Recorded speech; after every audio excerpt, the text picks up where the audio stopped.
Hi my YouTube family, this is Melody from Home Garden and Fashion. I thank you so much for being here today. Today we're going to have a wonderful time together.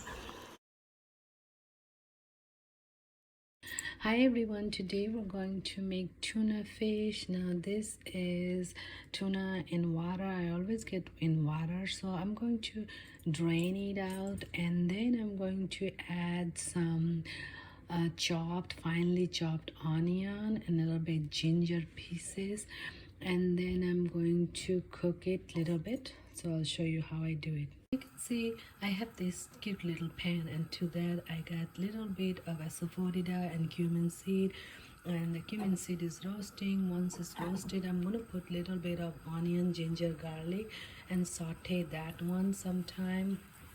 And once it's sauteed brown, then I'm going to put my drained tuna piece to it, and then I'm just going to saute that one for 5 minutes or so with some spices. So it's going to be tuna with spices. So here's the spicy tuna. It's really very tasty. You can put it on top of your bread and make a tuna fish sandwich. And this is really spicy tuna, and it gets rid of the smell of tuna.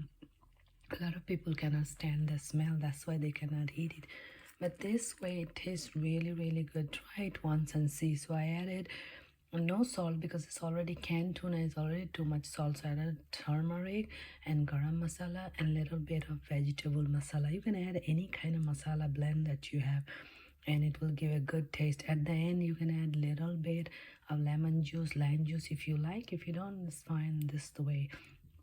So this is really awesome. Try it, give it a try.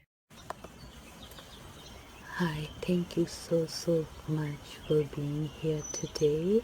I hope you enjoyed the video. Please don't forget to like, subscribe, comment and share this video. Thank you. May God bless you all.